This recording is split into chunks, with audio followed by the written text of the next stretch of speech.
ായ സയ്യിദ് തങ്ങൾ അധ്യക്ഷൻ ഉൾപ്പെടെ വേദിയിലെ ജമിയത്തുൽ ഉലമയുടെയും ജമാഅത്ത് ഫെഡറേഷൻ്റെയും വിവിധ സംഘടനകളുടെയും ജമാഅത്തിൻ്റെ ഭാരവാഹികളും വഖഫിൻ്റെ ഗുണഭോക്താക്കളും വഖഫിൻ്റെ സംരക്ഷകരുമായി നിലകൊള്ളുന്ന സഹകാരികളെ, സഹപ്രവർത്തകരെ, ദക്ഷിണ കേരള ജമിയത്തുൽ ഉലമ ഇങ്ങനെ ഒരു സാഹചര്യവുമായി മുന്നിട്ടിറങ്ങിയത് എൻ്റെ മുന്നിൽ കാണുന്ന ഈ തലപ്പാവുധാരികളും ശുഭ്രവസ്ത്രധാരികളുമായ ഉലമാക്കളും അതോടൊപ്പം അവരെ ജമാഅത്തുകളിൽ സേവനത്തിന് നിയോഗിച്ച് എല്ലാവിധ ചുക്കാനും പിടിച്ച് സംരക്ഷിക്കുന്ന ഉമറാക്കളും ഈ പറയപ്പെടുന്ന പൊളിച്ചെഴുതപ്പെടുന്ന വഖഫിൻ്റെ ഭൂമി സംരക്ഷിക്കുന്ന സംരക്ഷകരും അതിൻ്റെ ഗുണഭോക്താക്കളും സുരക്ഷിതമായി സംരക്ഷിക്കണമെന്ന് ആഹ്വാനം ചെയ്യുന്ന പണ്ഡിത നേതൃത്വവുമാണ്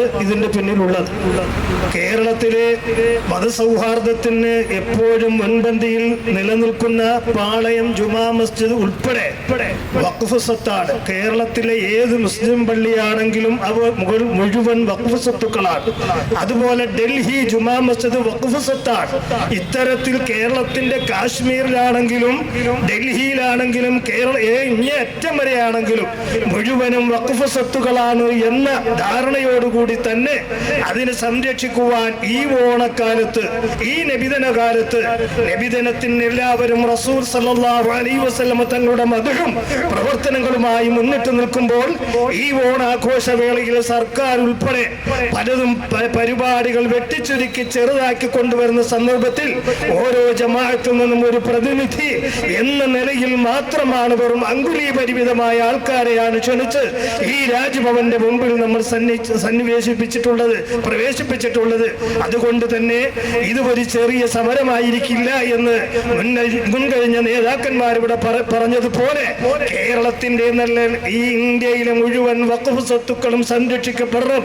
ഓരോ പള്ളിയുടെ പേര് പറഞ്ഞ് തച്ച് തകർത്ത് ഇല്ലാതാക്കി തീർക്കുമ്പോൾ അതിനെല്ലാം കയ്യും കെട്ടി നോക്കി നിൽക്കാൻ ഇന്ത്യ രാജ്യത്തിന് കഴിയില്ല, പ്രത്യേകിച്ച് മുസ്ലിം സമൂഹത്തിന് കഴിയില്ല എന്ന് ഉറക്കെ പ്രഖ്യാപിച്ചുകൊണ്ട് ഈ പൊടിച്ചെഴുതുന്ന വഖഫ് ബില്ല് പൊളിച്ചു മാറ്റണമെന്ന് ആവശ്യപ്പെട്ടുകൊണ്ട് ഞാൻ എൻ്റെ ആശംസകൾ അർപ്പിച്ച് ഈ സമ്മേളനത്തിന് എല്ലാവിധ ആശംസകളും അറിയിച്ചുകൊണ്ട് ശക്തമായ പ്രതിഷേധം രേഖപ്പെടുത്തി ഞാൻ പിന്മാറുന്നു. അസ്സലാമു അലൈക്കും.